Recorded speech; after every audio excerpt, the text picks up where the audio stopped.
Ya, bismillahirrahmanirrahim. Assalamualaikum warahmatullahi wabarakatuh. Pada video kali ini kita masih akan melanjutkan pembahasan belajar kita ya di analisis real 2, khususnya pada bab baru. Nih bab baru, subbab pertama di bab barisan fungsi. Pada video ini kita nanti akan fokuskan di subbab ya, subbab yang pertama di barisan fungsi itu tentang konvergen titik demi titik. Nanti kita akan pelajari barisan fungsi itu seperti apa, lalu kemudian pasti timbul pertanyaan. Konvergen titik demi titik definisinya pada barisan fungsi itu seperti apa? Nanti kita akan sama-sama pelajari di video kali ini.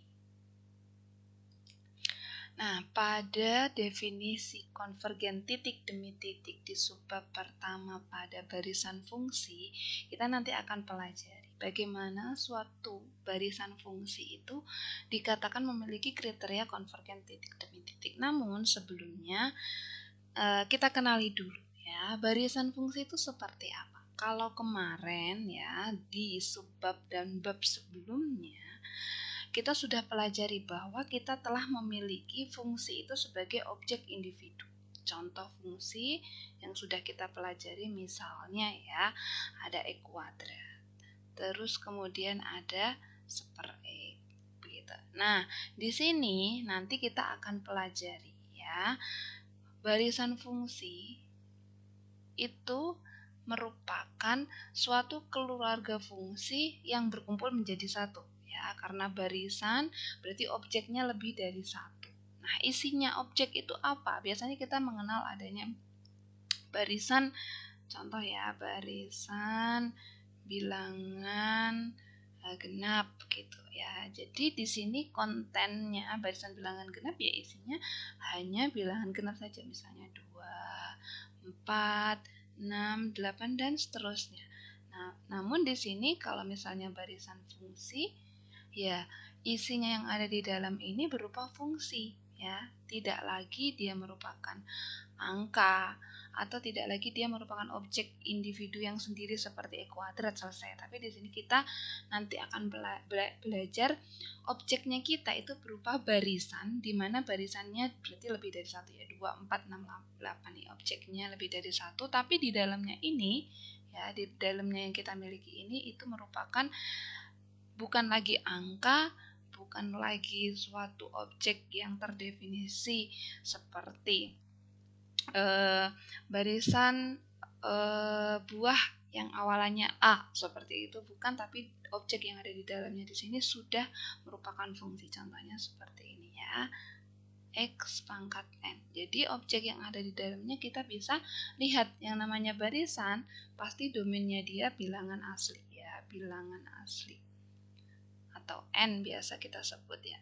Jadi x ini berangkatnya dari yang satu ya, jadi x pangkat 1, x pangkat 2, x pangkat 3, x pangkat 4 sampai x pangkat n. Nah, ini objeknya kita. Ya, ini objeknya kita. Jadi yang akan kita pelajari nanti bukan lagi angka lagi, tapi di sini yang di dalamnya, barisan yang ada di dalamnya itu sudah berupa fungsi. Ya, tapi domainnya masih sama ya. Yang namanya fungsi domainnya dia tetap bilangan asli di sini ya. Tapi di dalamnya di sini objeknya sudah berupa fungsi-fungsi yang berjalan n-nya 1 sampai tak hingga ya. Sampai n tak hingga. Nah, jelas di sini nanti pertanyaannya kita, kalau dulu kita sudah belajar ya suatu barisan misalnya seper x gitu. Kita mencari nilai apakah seper x ini konvergen apa enggak. Ya, dia konvergen apa enggak? Ada kesimpulan konvergen, ada kesimpulan dia divergen. Nah, barisan fungsi ini juga nanti ada pertanyaan yang sama. Apakah dia konvergen atau divergen? Nah, ini menjadi poin pembahasan kita ketika kita belajar barisan fungsi. Kalau kita sudah punya angka, kita bisa ketahuan ya, dia menuju ke satu titik berkumpul atau titik limitnya kemana. Nah, kalau barisan fungsi, apakah ya ritmenya dia menuju ke satu titik apa enggak, atau disebut sebagai konvergen atau divergen. Nah, ini yang akan kita evaluasi kalau objeknya kita sudah barisan fungsi seperti ini. Ini yang menarik di barisan fungsi. Jadi ada pembelajaran yang dulu hanya satu objek saja, tapi di sini objeknya lebih dari satu berupa fungsi, yaitu barisan fungsi atau keluarga fungsi di sini. Nah, di sini sebelum kita membahas lebih detail lagi, nah di sini untuk konvergen titik demi titik itu apa? Di sini kita kenali dulu ya, sebelum ke barisan fungsi untuk mengecek konvergen titik demi titiknya itu. Nah, di sini diberikan kalau ada A subset bilangan real, terus kemudian N itu bilangan asli, maka di sini ada Fn. Tidak lagi F saja seperti pada definisi-definisi video sebelumnya di analisis real 1 atau analisis real yang kemarin ya. Objek kita hanya tunggal F gitu saja. Tapi di sini kita sudah ngomong Fn. Berarti di sini ada perjalanan N. Ya, ada perjalanan L. N-nya di sini berupa bilangan asli dari A ke R. Nah, Fn ini disebut sebagai barisan fungsi. Kenapa? Ada faktor N ini yang berjalan ya. Terus ini jelas bahwa X anggota bilangan real yaitu merupakan barisan yang dibangun oleh bilangan asli, tapi tetap masih pada area bilangan real di sini ya. Jadi barisan kita tetap masih ada bilangan real, cuman di sini yang dibangun oleh bilangan asli. Maka di sini X-nya bilangan real, jadi fungsi kita dibangun oleh bilangan asli N-nya ini, tapi dari X anggota bilangan real ya. X-nya tetap ya, jadi X-nya tetap bilangan real. Jadi elemen X yang ada di sini tidak lagi bilangan kompleks ya. X di sini itu kita sudah, karena pembahasan kita bilangan real ya, Fx-nya di sini fungsi yang dibangun oleh bilangan asli dan bilangan real X-nya ini. Nah, dari sini kita peroleh ya dengan mengevaluasi setiap bilangan ya, X pangkat 1, X pangkat 2, X pangkat 3 di sini. Jadi di sini ada X yang berperan.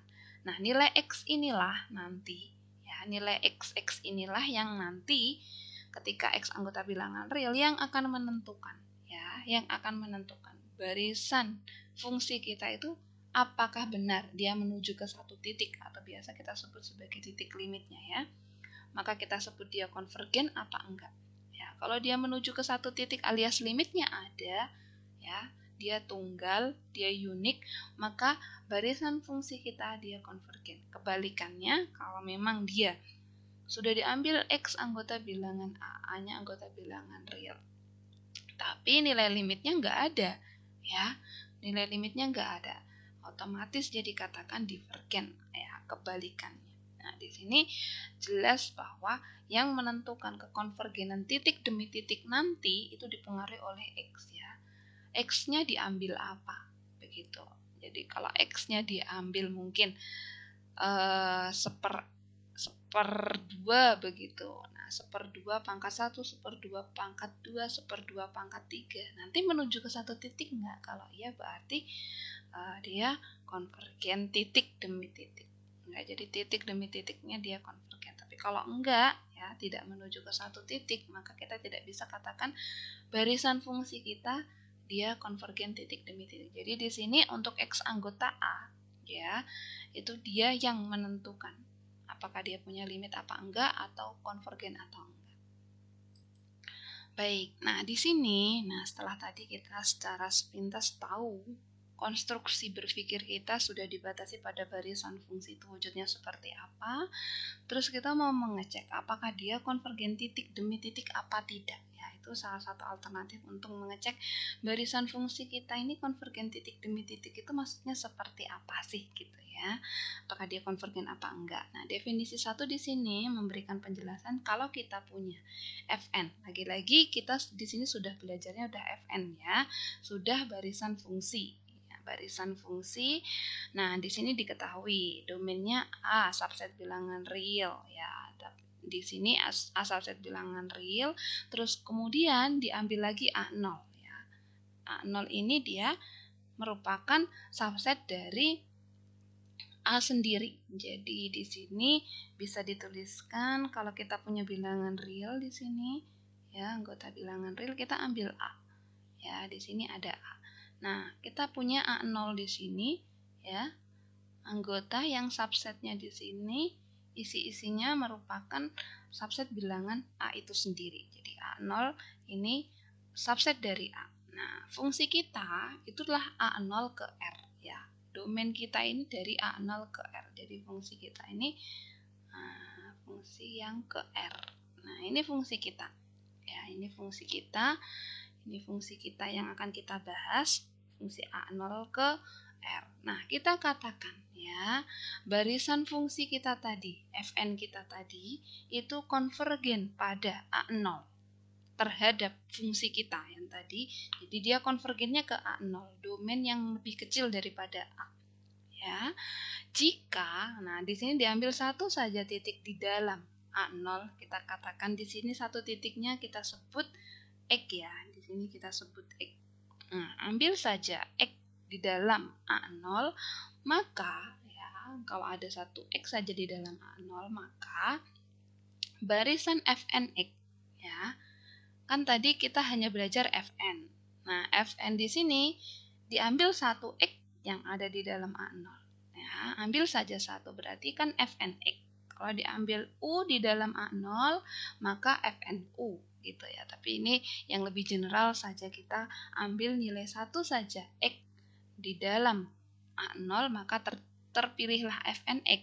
Nah, Fnx ini nanti ya dikatakan konvergen jika Fnx ini konvergen ke Fx di dalam bilangan real pastinya. Nah, di sini jelas bahwa ya seperti yang dijelaskan pada di atas tadi, bahwa pengambilan nilai X di sini ya, pengambilan nilai X di sini. Nah, di sini kita sudah ambil nilai X. Inilah yang menentukan dia konvergen apa enggak. Ya, dia konvergen apa enggak. Jadi domain X di sini ya, di sini kita coba untuk tuliskan satu saja nilai X di sini ya.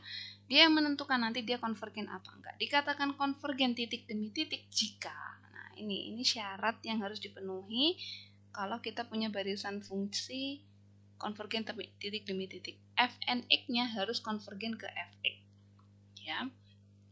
Mau n-nya diambil 1 sampai tak hingga pun ya, 1 sampai tak hingga, dia harus konvergennya ke Fx ya, harus konvergennya ke Fx. Jadi di sini ada A0 yang isinya banyak sekali ya, Fnx ya, n-nya berjalan 1 2 3 sampai tak hingga, tapi meskipun dia n-nya berjalan banyak, dia tetap kumpulnya ke satu titik, yaitu titik Fx ini sendiri, domain dia ketika diambil. Nah, itu dikatakan konvergen titik demi titik ya. Nah, di dalam kasus ini jika F-nya ya, F-nya yang fungsi kita itu, jika kita sebut ya limit pada A0 itu ada ya, dikatakan fungsi itu dikatakan dia konvergen, maka kasusnya di sini limitnya ada. Ya, limitnya ada. Nah, di sini. Nah, berarti kalau kita ngomong kalau dia konvergen maka limitnya ada, maka ya kita katakan barisan fungsi kita ini barisan yang konvergen pada A0. Ya, A0. Kenapa? Karena domain kita di sini A0. Ya, domain kita pada A0 di sini. Selebar A0. Ya. Jadi dia nanti konvergen atau limitnya ya dari domain A0 ini sendiri. Atau ya, A0 ini kan isinya tidak hanya, biasanya kalau kita ngomong konvergen ngumpulnya ke satu titik, karena domain belajar kita isinya yaitu konvergen misalnya 1, 1/2, 1/3, 1/4. Nah, ini ujung-ujungnya kalau n-nya berjalan menuju ke tak hingga kan dia menuju ke 0 ya. Karena di sini isinya angka, tapi kalau isinya ya berupa barisan fungsi, domainnya kita kan di sini A0 lebih dari 1 ya. Jadi di sini ya yang menyebabkan dia istilahnya titik demi titik. Jadi setiap titik di A0 ini dia menentukan nilai kekonvergenannya dia. Maka di sini Fn yang kita miliki dia akan ya konvergen pada himpunan A0 atau konvergen titik demi titik pada A0. Jadi di setiap titik A0 dia akan konvergen. Ya. Di setiap titik A0 dia akan konvergen. Berupa apa ya? A0 itu karena subset dari A. Ya, seperti yang dijelaskan di atas ini, A0 subset dari A, dan fungsi kita domainnya A0 ke bilangan real, A-nya juga subset bilangan real, maka di sini jelas ya. Suatu fungsi dikatakan dia memiliki kriteria konvergen titik demi titik jika apa? Nah, jika fnx-nya konvergen ke fx. Dari sini berarti kalau konvergennya dia ada, berarti dia limitnya ada ya. Fungsi kalian yang miliki ini nilai limitnya itu ada. Dan fungsinya berarti dia ada juga, karena nilai limitnya di sini juga sudah ditentukan ya. Limitnya pada A0 itu ada. Nah, kalau kita ngomong limitnya ada, terus kemudian pasti dia dikatakan konvergen. Karena konvergennya pada himpunan A0, maka di sini kita sebut sebagai konvergen pada A0-nya itu konvergen titik demi titik. Nah, di sini definisi ya. Jadi pengecekan kita benar nggak fnx-nya konvergen ke fx. Kalau iya, maka dia konvergen titik demi titik di A0 ya. Nah, di sini beberapa simbol atau notasi ya, notasi yang akan kita gunakan ketika kita punya barisan fungsi fn ya, konvergen ke A0 ya, kita tuliskan maka nilai limitnya ada. Kalau nilai limitnya ada berarti f-nya di sini eksis ya, karena f-nya di sini nilai limit. Nah, atau biasa kita sebut fn ke f-nya itu dia ada. Jadi fn ke f-nya, f-nya ini sebagai nilai limitnya dia. Jadi fn-nya dia akan menuju ke titik f. Jadi fn yang kita miliki akan menuju ke titik f ini tadi ya, ke fungsi lagi, fungsi yang kita miliki di sini ya. Atau nah fn ke f-nya dia ada, maka ya limitnya dia ada. Maka di sini karena dipengaruhi oleh satu titik ya, titik x itu tadi kita bisa juga representasikan yang atas ini menuju ke penulisan yang bawah karena sudah dipengaruhi oleh x tadi ya. Jadi konvergen titik demi titik di sini dipengaruhi oleh x. Pengambilan nilai x di sini menentukan kekonvergenan titik demi titik kita. Maka ya bisa kita ambil fungsi kita pasti fungsi x limit fnx ya, sama saja di sini di mana x-nya anggota A0 ya sudah gitu ya, di mana x-nya anggota A0, A0-nya anggota dari bilangan real. Sebelumnya dia juga subsetnya dari A sendiri. Jadi domainnya dia di A0 karena fungsi kita fungsi yang didefinisikan karena pengambilan x tadi, maka ya fx sama dengan limit fnx. Ya, ini berarti limitnya ada tunggal, berarti dia konvergen titik demi titik dan dia menuju ke fx-nya itu sendiri ya. Limitnya sama dengan fx. Nah, ini definisi konvergen titik demi titik pada barisan fungsi. Nah, berikut ini contoh kalau kita punya barisan fungsi dia konvergen titik demi titik apa tidak. Dan kita bisa lihat ya, titik demi titiknya itu seperti apa. Nah, diberikan di sini limit x per n sama dengan 0. Nah, di sini berarti terlihat ya, kalau kita memiliki, jadi di sini yang diketahui di soal berarti ada suatu barisan fungsi yang kita tuliskan di sini x per n. Nah, di sini kan berupa barisan fungsi. Kenapa? Karena di sini n berjalan dari 1, 2, terus kemudian sampai tak hingga ya, berjalan terus. Nah, berarti dia di sini sudah barisan, tapi di sini ada fungsi x yang menentukan ya, nilai x-nya nanti yang menentukan. Kalau di definisi atas, kalau kita punya barisan fungsi limitnya ada. Nah, ini kan berarti limitnya ada di soal. Berarti dia konvergen titik demi titik. Nah, coba kita lihat ya, titik demi titiknya itu seperti apa. Nah, untuk n anggota bilangan asli, maka di sini ada fnx ya, berarti x per n. Fx-nya sama dengan 0. Nah, di sini fx-nya sama dengan 0. Kenapa? Karena si limitnya dia, ya, limitnya dia. Tadi kan ngomong kalau limit dari fnx sama dengan fx, ya, di definisi atas ya. Limit fnx sama dengan fx. Berarti kalau limit x per n sama dengan 0, ya berarti di sini fx-nya kita sama dengan 0. Nah, telah diketahui bahwa di definisi pada barisan dan deret di bab barisan deret analisis real 1 kita sering menggunakan ini sebagai contoh barisan ya. ya, seper-n, dia punya limit nggak? Ya, dia menuju ke satu titik nggak? Dia konvergen nggak? Ternyata setelah dihitung dia konvergen ke 0. Nah, dari sini kita hitung. Ya, kita lihat limit fnx sama dengan limit, nah kita masukkan aja ini dari soal ya, dari soal x per n ya, fnx-nya kan x per n, yaitu fnx fungsi yang dibangun oleh x, tapi di sini ada n yang berjalan dari 1 sampai tak hingga. Nah, maka di sini kita bisa keluarkan ya sesuai dengan definisi pada limit ya. Definisi pada limit kita bisa menghitung limit mengeluarkan variabel x dari seper n. Jadi di sini x-nya saya keluarkan dikalikan limit seper n. Kenapa? Karena yang sudah kita ketahui fix di barisan dan deret ini adalah limit dari seper n saja. Ya, limit seper n-nya berapa di sini? Dia 0.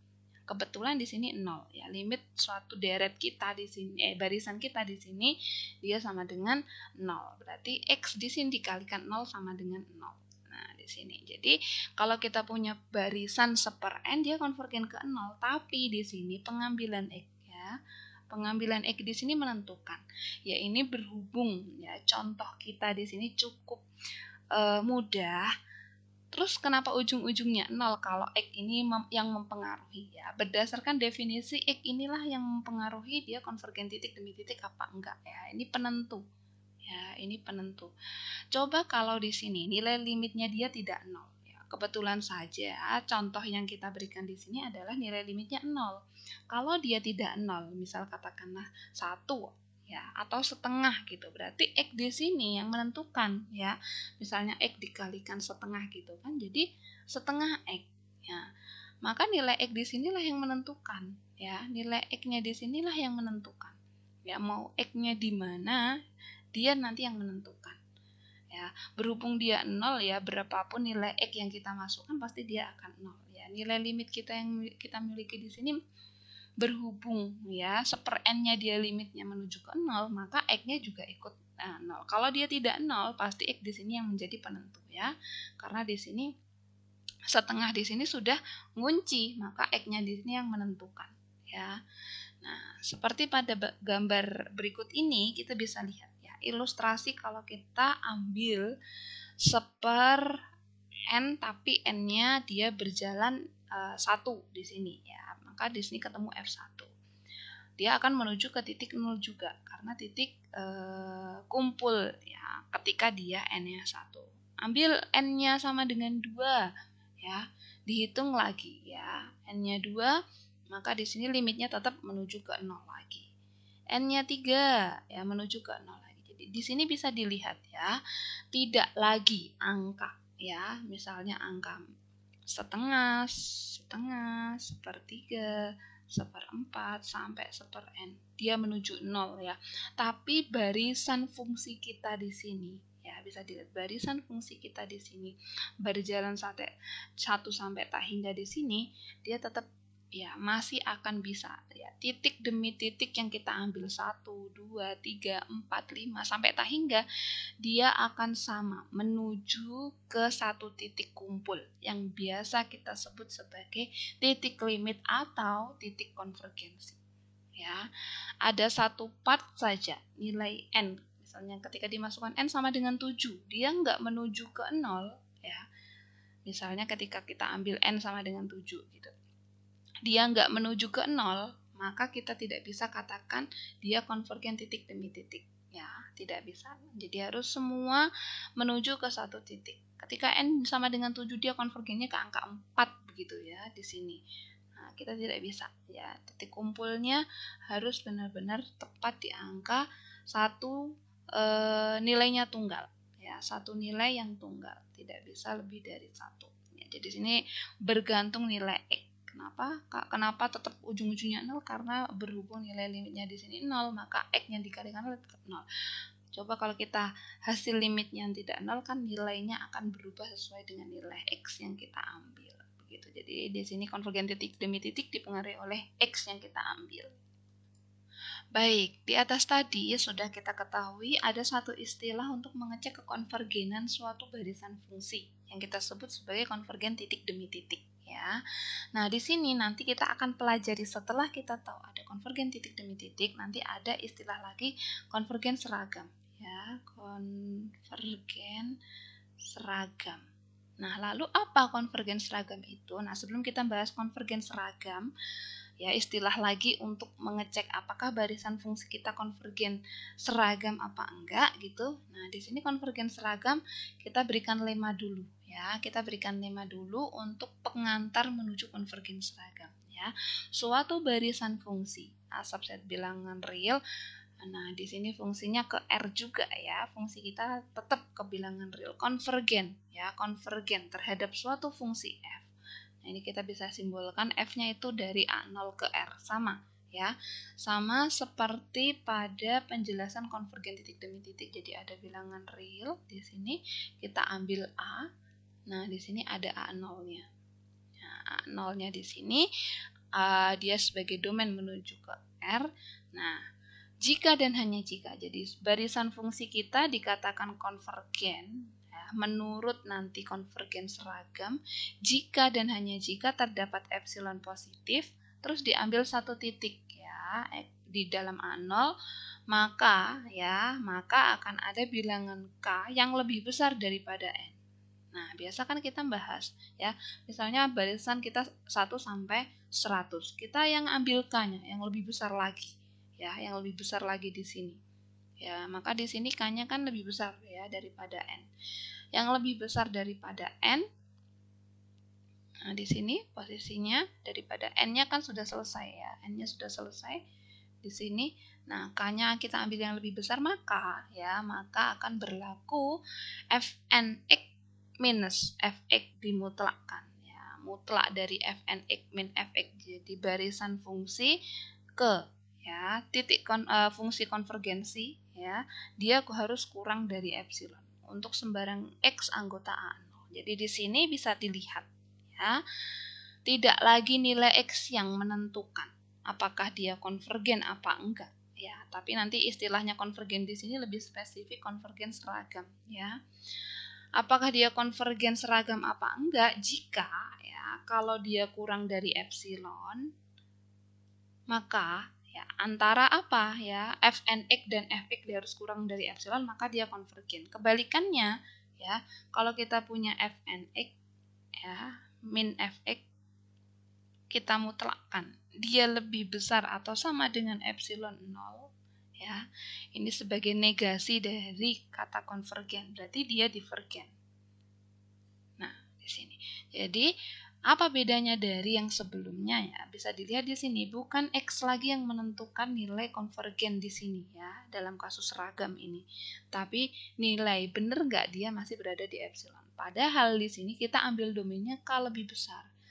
Mau ambil K yang lebih besar pun selama dia masih berada di persekitaran epsilon ya, jarak antara Fnx dan Fx, maka kita bisa sebut sebagai barisan fungsi kita barisan yang konvergen gitu. Nah, ini baru lemanya, nanti kita perjelas di pembahasan setelah ini terkait konvergen seragamnya.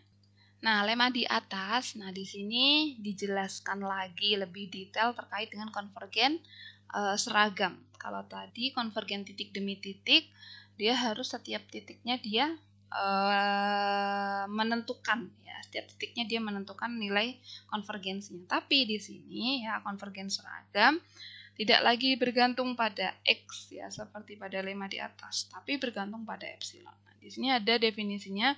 Kalau kita punya Fn ya, suatu barisan fungsi A subset bilangan real. Nah, di sini dikatakan konvergen ya, konvergen seragam pada A. Nah, lagi-lagi kita pada A. Pada A. Nah, jika di sini ya F-nya dari A0 ke R sama. Jika apa? Jika terdapat epsilon positif, maka akan ada bilangan K. Ya, K tadi yang bergantung pada epsilon. Ya, yang bergantung pada epsilon, bukan lagi pada X-nya. Ya, jadi di sini bukan lagi pada X-nya untuk kriteria konvergen seragam di sini, tapi pada epsilon. Nah, oleh sebab itu jika kita ambil ya, kita ambil nilai n-nya yang lebih besar daripada k, ya, maka di sini fnx-nya ketika kita jarakkan seperti pada 5, dia harus kurang dari epsilon dengan fx-nya. Nah, pada kasus ini fn itu dikatakan konvergen, seragam, ya, pada A jika kriteria ini terpenuhi, ya. Jika kriteria yang kurang dari epsilon ini terpenuhi. Atau biasanya kita notasikan, ya. Kalau tadi konvergen titik demi titik dia pakai tanda panahnya 1, ya, fnx. Nah, dia konvergen ke fx. Nah, kalau di sini konvergen seragam, maka fnx kita berikan notasinya dia panah 2.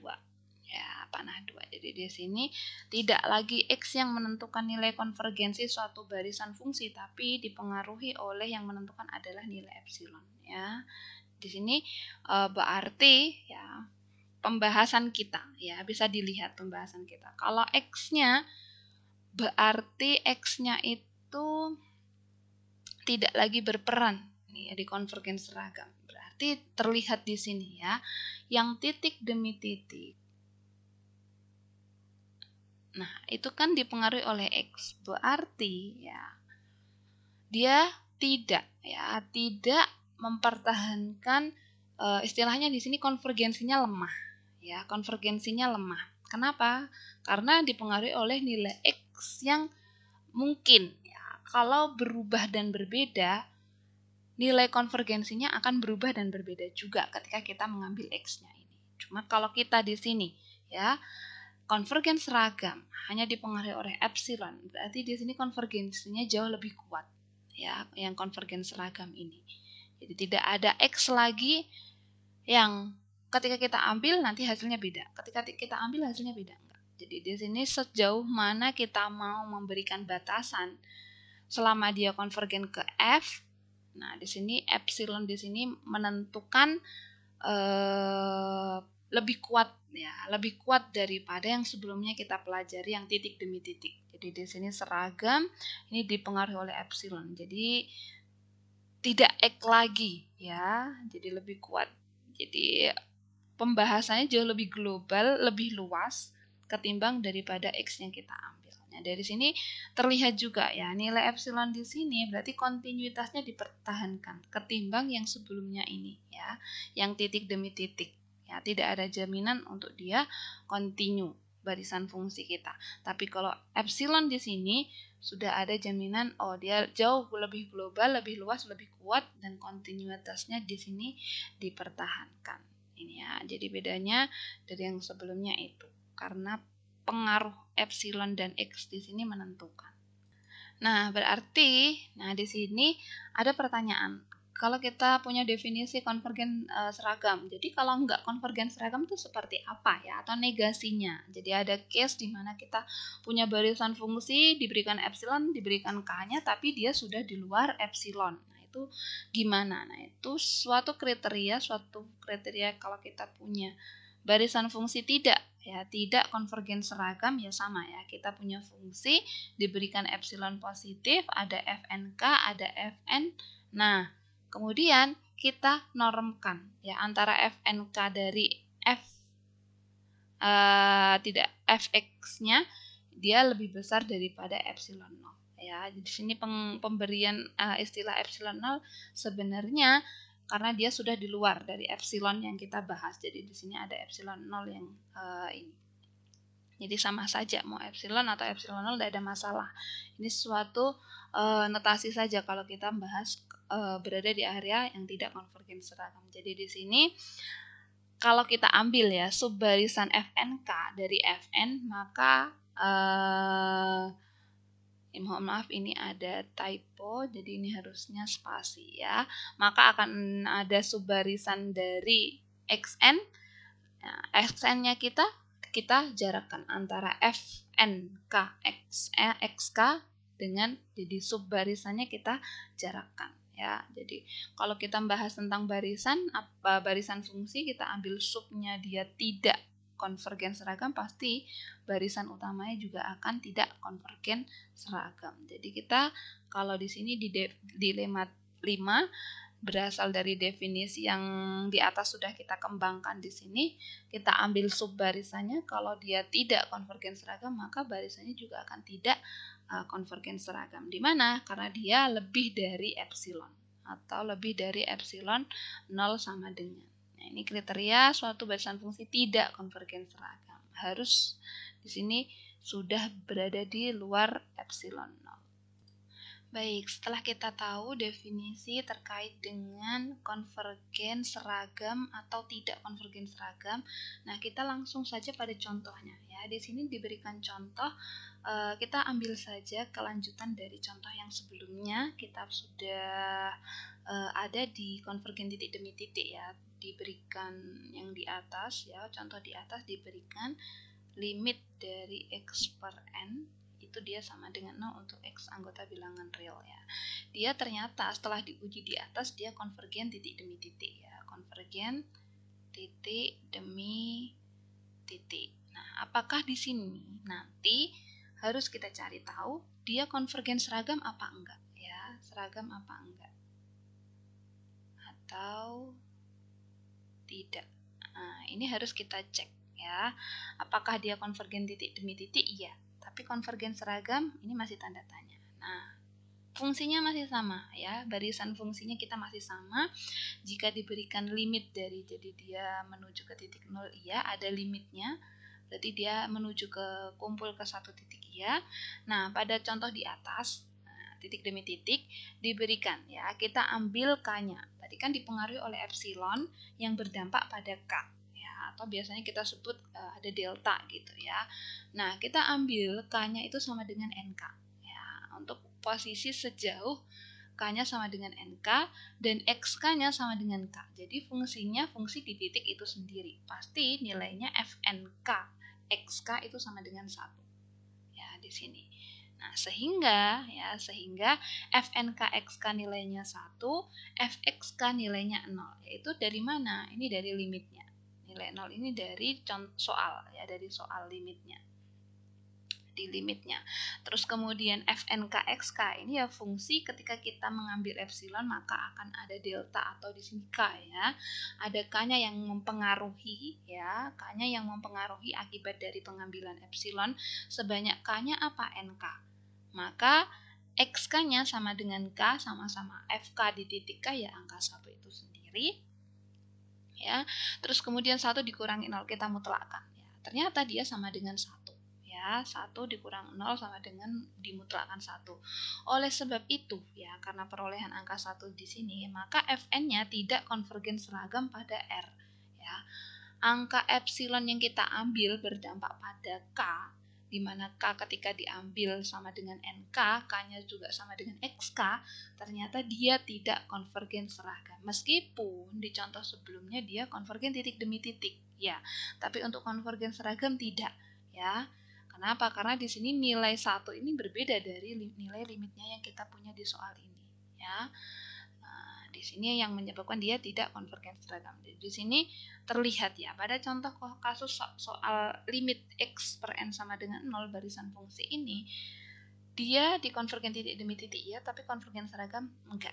Jadi di sini bisa dilihat kekuatan dari pengujian konvergen seragam dibandingkan dengan konvergen titik demi titik. Jadi tidak ada jaminan kalau dia konvergen titik demi titik pasti akan konvergen seragam. Oleh sebab itu hati-hati dalam pengambilan X pada konvergen titik demi titik. Hati-hati dalam pengambilan dan penentuan nilai epsilon dan K atau K di dalam konvergen seragam yang menentukan dia apakah konvergen titik demi titik atau seragam. Nah, selanjutnya setelah kita ketahui definisi konvergen seragam dan contohnya, nah pasti kita bertanya ya, kalau kita punya suatu barisan fungsi dia konvergen seragam, bagaimana normnya? Ya, panjangnya dari konvergen seragam itu sejauh apa? Ya, di sini di definisi di sini dijelaskan kalau kita punya C itu merupakan dia terbatas ya, C itu terbatas maka akan ada si A itu pasti akan terbatas. Jadi di sini C itu apa? Fungsi. Ya, si itu fungsi dari A ke R. Kalau si-nya terbatas, nah domain A-nya kan akan terbatas juga. pasti ya si A di sini juga akan terbatas juga. Nah, jika C-nya di sini terbatas, nah di sini ada definisi norm dari seragam fungsi kita ya. Jadi norm uniform di sini memberikan definisi kalau kita punya fungsi yang konvergen seragam sejauh apa atau sepanjang apa ya normnya itu. Nah, di sini apa? Yaitu ini notasinya ya, tanda norm tapi kita beri pagar 2 dari fungsi C. Nah, tapi di sini domainnya masih di A ya. Terbatasnya dia di A gitu. Jadi apa? Suprimum dari si A itu sendiri. C itu sendiri di domain A ya. Suprimumnya nilai yang paling batas atas terkecil dari fungsi-fungsi tadi ketika dimasukkan. Ya. Nah, di sini ingat kalau diberikan epsilon positif maka ya uniform normnya kita itu kurang dari sama dengan epsilon jika dan hanya jika C-nya panjang dari C-nya itu kurang dari epsilon. Nah, jadi kalau kita punya fungsi C-nya itu kurang dari atau sama dengan epsilon, maka normnya juga akan kurang dari sama dengan epsilon. Jadi di sini dua arah ya. Jadi kalau kita punya C berupa fungsi normnya kurang dari sama dengan epsilon, maka norm uniformnya juga akan kurang dari sama dengan epsilon. Kenapa? Pasti karena dia dibatasi oleh angka A di sini. Ya, ini definisi norm untuk kriteria uniformnya ya, norm seragamnya.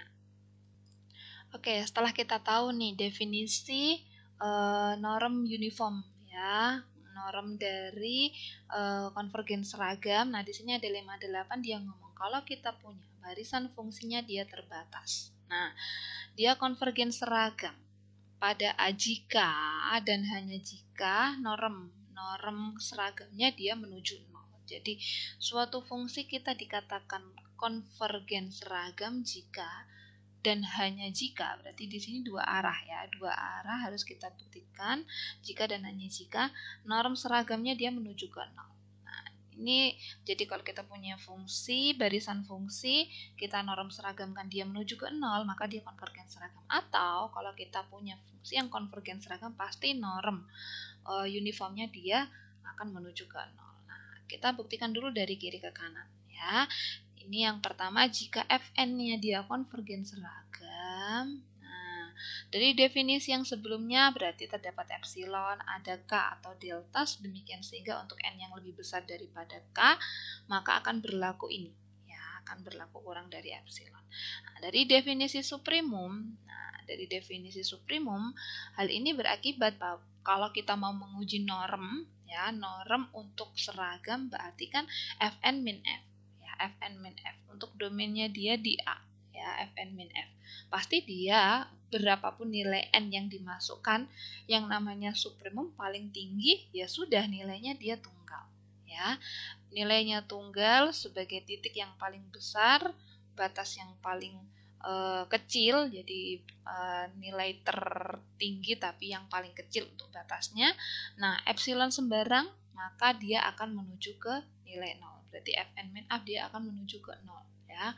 Karena nilai Fn-nya sendiri dia merupakan titik limit, dia suprimumnya dia berada di F-nya, ya sudah diselisihkan nilai yang sama dia menuju ke angka 0. Terus pembuktian kebalikannya ya. Kalau kita punya suatu fungsi, barisan fungsi dia ya norm seragamnya dia menuju ke 0, benar nggak dia akan konvergen seragam gitu ya. Maka di sini diberikan epsilon positif. Nah, di sini ada H epsilon ya. Ini sebenarnya sama seperti K epsilon, sama seperti delta ya, karena istilahnya di sini kita memberikan sama saja ya, sama saja maksud dan tujuannya kita mau memberikan nilai yang sama dari definisi yang berbeda, jadi ya sah-sah saja kita memberikan variabel H, K, delta di sini. Sedemikian sehingga N-nya yang lebih besar daripada H, maka akan berlaku ini ya. Akan berlaku norm mereka ya, barisan fungsi kita dengan nilai konvergensinya akan kurang dari epsilon. Dari definisi seperti itu. Nah, dari definisi 5 di atas ya, persamaan 5 di atas, jadi kalau kita punya normnya dia kurang dari sama dengan epsilon, maka jika dan hanya jika normnya mereka kurang dari epsilon, norm fungsi ya. Norm biasa dia kurang dari epsilon sama dengan, maka dia norm seragamnya juga akan kurang dari sama dengan epsilon. Nah, tapi kalau kebalikannya bisa nggak? Bisa. Jadi kalau punya fungsi yang norm seragamnya dia kurang dari sama dengan epsilon, maka norm fungsi kita ya, norm fungsi yang tidak seragam ini pasti kurang dari sama dengan epsilon. Maka dari sini terlihat juga ya, kalau dia terbatas di epsilon ya, norm seragamnya pasti fungsinya juga akan terbatas pada nilai epsilon juga. Nah, dari sini berarti untuk hanya di sini efek pengambilan dari epsilon, maka Fn-nya juga akan konvergen seragam. Kenapa? Karena definisi konvergen seragam ini ya, norm biasa mereka kurang dari sama dengan epsilon, norm biasa. Tapi di sini karena yang diketahui norm seragam ya, norm seragam itu terbukti, maka norm konvergensinya di sini juga akan dibuktikan untuk norm yang biasa. Ya, jadi istilahnya di sini kalau norm seragamnya dia sudah dijamin, yang biasa sudah pasti. Ya, sebenarnya agak susah ini pembuktian yang dari kiri ke kanan, yang versi atas ini. Cuman karena pakai definisi norm seragam, maka dari kiri ke kanan, kanan ke kiri juga bisa kita tentukan.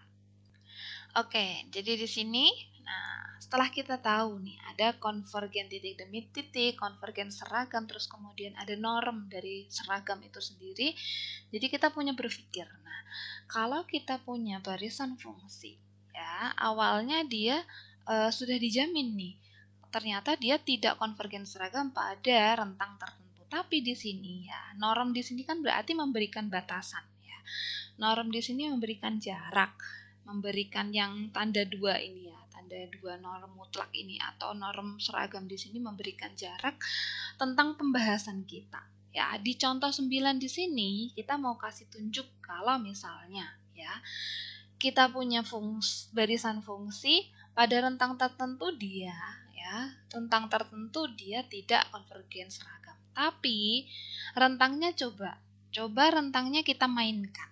Ya, jadi di sini karena pemberian angka epsilon dan k atau h atau delta di sini berpengaruh atau bermain di sini, maka di sini ya pemberian batas jarak itu sangat berpengaruh untuk menentukan dia konvergen seragam apa enggak. Contohnya di sini ya. Di awal tadi contoh yang kita miliki yaitu limit x per n ya, di contoh awal ini sama dengan 0 untuk X anggota bilangan real, ternyata dia konvergen titik demi titik. Ya, iya. Tapi apakah dia konvergen seragam? Enggak. Tapi untuk konvergen seragam pada bilangan real, dia enggak. Nah, coba kalau dia konvergen seragam, jadi tidak semua bilangan real ini dia ketemu konvergen seragamnya. Tapi ya coba domain kita ini kita mainkan. Tidak semua bilangan real bagaimana? Ya, di contoh 9 di sini kita ambil nilai A. Maka di sini tadi ya, norm dari konvergen seragam itu kita norm seragamkan atas A. Nah, A di sini yang menentukan ya, sejauh apa kita mau memainkan sehingga konvergen seragam itu bisa kita peroleh ya. Nah, di sini kita batasi A, tidak lagi bilangan real. Konvergen seragamnya tidak lagi bilangan real di sini, tapi kita batasi A-nya konvergen seragamnya pada 0 sampai 1 saja. Jadi mungkin ya ada di angka lain di luar 0 sampai 1. Ini dia menyebabkan dia tidak konvergen seragam. Coba kita batasi 0 sampai 1 saja. Benar nggak dia bakal konvergen seragam? Nah, meskipun di barisan fungsi di atas dia tidak konvergen seragam. Contoh tepat sebelum ini dia tidak konvergen seragam pada bilangan real. Nah, di sini tidak konvergen seragam pada bilangan real terhadap fungsi 0 ya. Akan ditunjukkan bahwa fungsi yang ini dia akan konvergen seragam pada A. Tidak bilangan real tapi A. Kita batasi A. Nah, untuk itu kita lihat tinggal dinormkan Ya, tinggal dinormkan. Tadi kan ngomong kalau misalnya dia konvergen seragam, maka norm fungsinya harus kurang dari sama dengan epsilon, gitu ya. Di atas sudah dijelaskan di teorema di atas, kalau dia konvergen seragam, maka norm seragamnya dia harus kurang dari sama dengan 0. Nah, kalau norm seragamnya kurang dari sama dengan 0, maka jika dan hanya jika norm fungsinya kurang dari sama dengan epsilon, gitu ya. Bukan 0 tapi epsilon, maaf. Karena berhubung di sini ya, kalau saya ulangi, kalau konvergen seragam maka dia norm seragamnya harus kurang dari epsilon sama dengan epsilon. Jika dan hanya jika norm biasanya harus kurang dari sama dengan epsilon. Nah, ini kita jarakkan aja antara mereka ya. Karena fungsi kita x per n, limitnya dia 0, x per n dikurangi 0. Nah, untuk domainnya x-nya 0 sampai 1. Bukan lagi bilangan real. Maka di sini ketemu seper n. Nah, ingat, seper n di sini. Nah, seper n di sini kan dia konvergen. Ya, konvergen mau diambil n berapapun pasti dia konvergen bakal menuju 0. Dan di sini ya berarti kan dia kurang dari sama dengan epsilon. Karena epsilon bebas di sini ya. Maka di sini fn min f-nya ketika kita mutlakkan, tapi di sini ya seragamnya tidak lagi pada epsilon, pada real, epsilonnya yang sembarang, A-nya di sini sudah kita batasi, ya. Area kita sudah tidak lagi pada real lagi, tapi A, ya. Di mana A subset bilangan real, pasti dia akan menuju ke 0 juga. Nah, oleh karenanya Fn merupakan konvergen seragam pada A. Jadi di sini hati-hati ya, pengambilan A sebagai domain dia. Ya, sejauh apa dia bisa bermain kekonvergenan seragam ini menentukan. Jadi hati-hati. Jadi fungsi ini bisa saja nanti bernilai tidak konvergen seragam meskipun kita memberikan pembuktian sampai norm seragamnya juga sudah kita buktikan. Tapi kalau A-nya di sini sudah kita mainkan misalnya 2 sampai 8, 2 sampai 10 gitu, apakah dia konvergen seragam sudah berbeda lagi ya, sudah berbeda lagi. Jadi hati-hati dalam menentukan dia norm seragamnya benar nggak dia menuju ke 0. Baru bisa dikatakan konvergen seragam. Jadi permainannya di sini cukup kuat ya. Pengambilan nilai A-nya cukup menentukan. Nah, selanjutnya di sini dilema 10 kita bakal tahu nih kriteria kausi untuk konvergensi seragam seperti apa. Seperti yang kita ketahui sebelumnya, barangkali ya nilai limit suatu barisan fungsi itu susah untuk ditentukan, maka si kausi ini mencoba untuk memberikan alternatif seperti pada pembahasan barisan-barisan sebelumnya. Kalau kita tanpa harus mencari nilai limitnya, kita bisa menentukan ya barisan yang kita diberikan itu dia konvergen seragam apa enggak ya. Caranya masih sama ya, kita ambil dua elemen, kita mencoba untuk mencari jarak antara mereka masih kurang dari epsilon apa enggak. Nah, di lemma 10 ini kriteria kausi untuk konvergen seragam. Kalau kita punya Fn merupakan barisan fungsi yang terbatas, sudah pasti ya, di sini harus terbatas, diberikan A subset bilangan real, maka barisan fungsi ini dikatakan konvergen seragam pada A.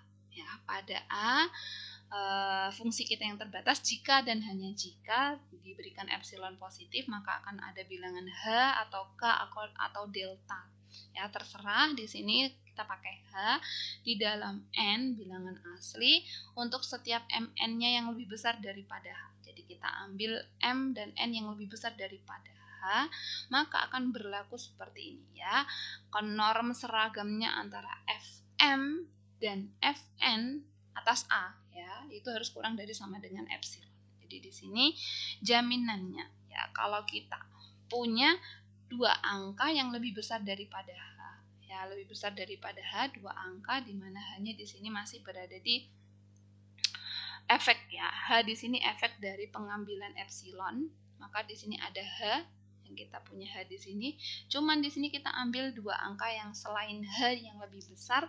Kalau dijarakkan, norm antara mereka Fn dan Fn di sini atas A dia masih kurang dari epsilon. Nah, ini karena pembuktiannya ini sebagai jika dan hanya jika ya, jika dan hanya jika, jadi harus dibuktikan dua arah. Jadi kalau norm seragamnya antara dua elemen yang kita ambil yang lebih besar ini dia lebih kurang dari sama dengan epsilon, maka dia konvergen seragam. Atau konvergen seragam jika dua elemen yang kita ambil ini dia harus norm seragamnya kurang dari epsilon berdasarkan kriteria Cauchy. Jadi tanpa harus kita ngecek di soal berapa nilai limitnya gitu ya. Kadang nilai limit susah untuk dicari, maka kita bisa gunakan alternatif Cauchy ini. Proofnya dari kiri ke kanan. Nah, karena yang diketahui dia konvergen seragam, maka di sini diberikan ya Fn dia akan menuju ke F. Konvergen seragam tandanya panah 2 di sini. Nah, diberikan epsilon positif, maka akan terdapat bilangan asli K. Nah, K-nya kenapa nggak epsilon? Ya, ini sebenarnya karena epsilon positif, jadi kita bisa ambil epsilonnya itu setengah. Nah ya, epsilonnya setengah dari barisan yang kita mau ambil ya, misalnya setengah epsilon seperti itu. Jadi karena epsilon positif, setengah positif, jadi dia akan positif juga. Karena epsilon sembarang ya kita bebas mengambil setengah K, seperempat atau seperdelapan. Karena kita mau ambil dua ya, dua barisan fungsi di sini, jadi cukup kita pakai setengah K supaya nanti hasilnya jauh lebih bagus ya. Benar kata-katanya kurang dari epsilon. Maka setengah K, K ini setengah epsilon, sedemikian sehingga N-nya yang lebih besar dari K setengah epsilon ini, ketika kita jarakkan ya hasilnya pasti akan kurang dari setengah epsilon. Ya, kenapa? Karena K-nya dia setengah epsilon, untuk N-nya yang lebih besar daripada K, K-nya yang sudah dijamin, maka ya akan berlaku ini juga. Nah, karena kita punya dua angka pasti akan menimbulkan sub ya, dua barisan yang berbeda ya. Maka dua-duanya juga akan kurang dari setengah epsilon juga. Jadi di sini kita gunakan ketaksamaan segitiga ya. Jadi sama seperti kriteria Cauchy sebelumnya, kalau kita ambil dua, jaraknya gimana? Ya, kurang nggak dari epsilon. Nah, ini kita ambil dua-duanya kita jarakkan.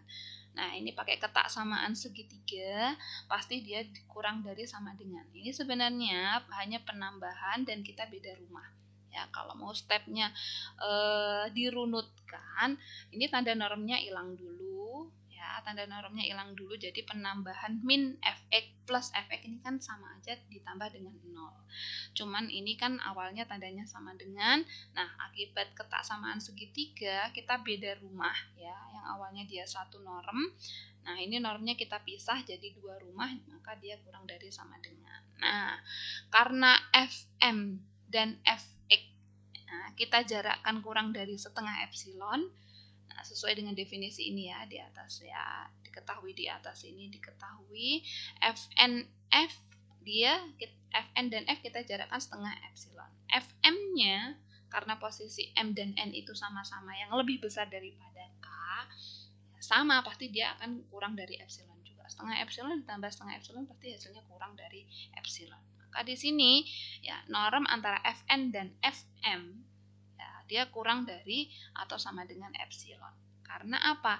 Ya karena norm seragam di sini yang versi N dia kurang dari sama dengan setengah epsilon. Kita jumlahkan setengah sama setengah 1 untuk X anggota A. Nah, dari sini terlihat bahwa Fn dan Fm ketika dijarakkan kurang dari sama dengan epsilon, maka di sini kita bisa katakan kalau dia di sini kan yang diketahui berarti konvergen seragam. Berarti normnya di sini dia kurang dari setengah epsilon tambah setengah epsilon sama dengan 1 epsilon atau epsilon, maka sudah terbukti. Ya, untuk pembuktian dari kiri ke kanannya. Nah, selanjutnya untuk pembuktian terbaliknya. Ya, benar nggak kalau kita punya norm seragamnya dia kurang dari epsilon, dia akan ya memiliki kriteria kalau dia konvergen seragam. Di sini sebaliknya kalau berarti yang diketahui ini ya, yang diketahui di soal ini ya, berarti di sini kita punya bahwa norm seragamnya dia kurang dari sama dengan epsilon. Nah, di sini terdapat epsilon positif, maka akan ada H atau K atau delta. Nah, karena dia terkriteriakan Cauchy nantinya, maka kita ambil dua angka M dan N dia lebih besar daripada H, dengan dinormkan antara keduanya ya, norm seragamnya dia kurang dari epsilon. Nah, dari sini kita bisa peroleh. Nah, karena dia terkriteriakan oleh kriterianya dia konvergen seragam, ya berarti dia fmx min fx dia pasti kurang dari sama dengan ini ya. Nah, sesuai dengan definisi seragam tadi, norm seragam di atas. Nah, dari sini fnx kan sebagai barisan kausi di R ya. Fnx dia kausi di R. Oleh karenanya pasti barisan ini akan konvergen. Nah, seperti pada definisi barisan yang sebelumnya, kalau kausi pasti dia konvergen. Gitu ya. Terus kemudian dari definisi di atas, maka fungsi kita kan dari A ke R. Nah, karena fx ini sebagai nilai konvergen, berarti nilai limitnya ada dong, ya. Dan dia tunggal. Nah, maka di sini kita sebut fx-nya di sini ada dari nilai apa perolehannya? Limit dari fn. Nah, dari sini 6 di sini kita lihat lagi. Karena n-nya menuju tak hingga ya. N-nya kan 1 2 3 sampai ke tak hingga ya. Karena n-nya menuju tak hingga, limit menuju tak hingga ya. Berarti di sini yang tersisa ya fmx, kita tulis fmx tetap ya dari definisi yang di atas ini. FME kita tulis FME. Nah, FNX ya, FNX di sini karena FNX itu merupakan suatu fungsi yang limitnya itu ada, karena dia konvergen, karena dia kausi, maka kita bisa ganti Fx di sini. Ya, kita sebut saja dia Fx. Maka di sini dia akan kurang dari sama dengan epsilon juga. Jadi di sini cuma mengganti variabel fnx ini saja yang ada di atas di persamaan 6 di sini. Ya, karena dia punya limitnya ada. Nah, dari sini terlihat ya, oleh karenanya suatu fungsi kok dinormkan kurang dari epsilon, limitnya ada, maka barisan fungsi kita pasti dia akan konvergen seragam seperti definisi yang sebelumnya. Ya, dikatakan konvergen seragam jika ini. Nah, ini terbukti. Kan tadi kalau konvergen seragam jika norm seragamnya dia kurang dari sama dengan epsilon, jika dan hanya jika norm barisan fungsi kita kurang dari sama dengan epsilon. Nah, ini bisa kita buktikan ya.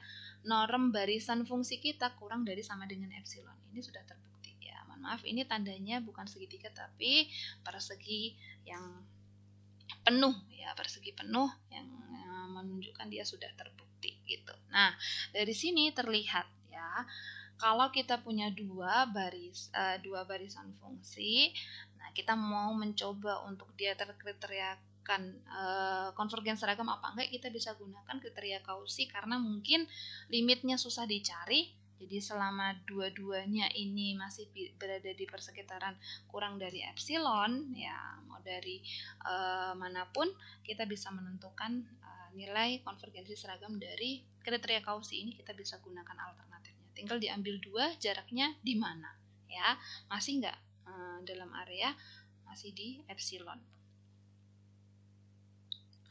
Baik, itu tadi penjelasan terkait dengan barisan fungsi, khususnya ya pengecekan pada konvergensi, baik konvergensi titik demi titik, seragam, terus kemudian beberapa properties dari kedua konvergensi di atas. Ada juga kita bisa memanfaatkan kriteria kausi untuk mengecek konvergensi seragam. Semoga dapat memberikan pemahaman.